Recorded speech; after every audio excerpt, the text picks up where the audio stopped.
بسم اللہ الرحمن الرحیم۔ السلام علیکم ورحمۃ اللہ وبرکاتہ۔ حدیث میں ہے کہ چند مواقع ایسے ہیں جن پر اللہ کو ہنسی آتی ہے، جیسی ہنسی اس کی شان کے مناسب ہے۔ پہلا موقع، میدان حج میں جب ننگے سر، ننگے پاؤں، گرد پڑا ہوا، بال بکھرے ہوئے، ناخن بڑھے ہوئے، نہ خوشبو اور نہ زینت، اور لبیک لبیک کہتے ہوئے بندے دیوانہ وار پھر رہے ہیں۔ حق تعالیٰ کو اس موقع پر ہنسی آتی ہے کہ کیا چیز ان کو ان کے گھروں سے نکال رہی ہے۔ ان سب نے بیوی بچے چھوڑے، وطن چھوڑا، آخر یہ کیوں فقیروں کی طرح بے وطن ہوئے؟ میری محبت میں ہی تو پھر رہے ہیں۔ حق تعالیٰ ہنستے ہیں اور ملائکہ سے کہتے ہیں کہ تمہیں گواہ بناتا ہوں کہ میں نے ان سب کی مغفرت کر دی۔ یہ میری محبت میں گھر بار بیوی بچوں کو چھوڑ کر آئے ہیں۔ میں کریم ہوں اور یہ نہیں ہو سکتا کہ یہ گھر بار چھوڑ کر آئیں، میری طرف آئیں اور میں توجہ نہ دوں۔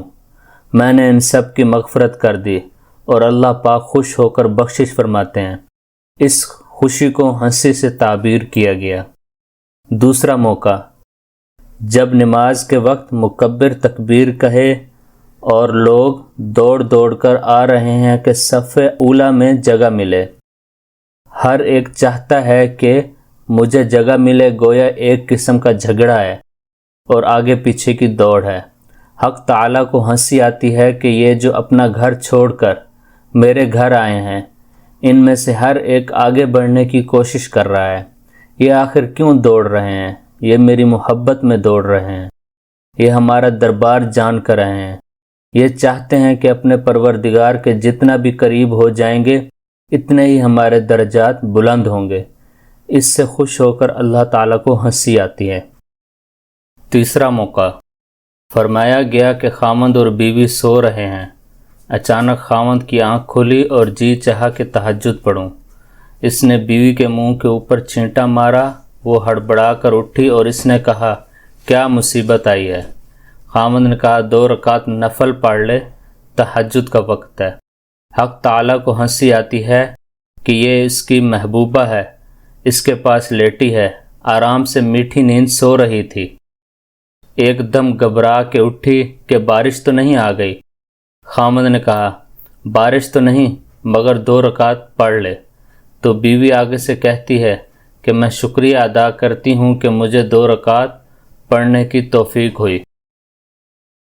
یا پھر اسی طرح بیوی نے خاوند کے منہ پر چھینٹا مار دیا اور وہ ہڑبڑا کے اٹھا، تو یہ موقع بھی حق تعالیٰ کی ہنسی کا ہوتا ہے، چونکہ ان تینوں مواقع درجات کے بلند ہونے کا باعث ہیں اور اللہ کی رضا کا سبب ہیں، اس واسطے اس کو ہنسی سے تعبیر کیا گیا۔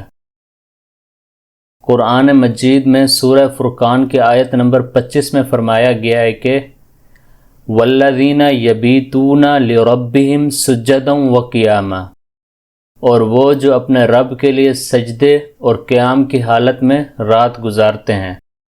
اس پر حق تعالیٰ کو ہنسی آتی ہے کہ کوئی دیکھنے والا نہیں، کسی کو یوں نہیں کہہ سکتے کہ دیکھو میں بڑا عابد زاہد ہوں، کسی کو دکھلانے کے لیے نہیں اٹھا، بس صرف مجھے دکھلانے اور میری رضا کے حصول کے لیے اٹھا ہے۔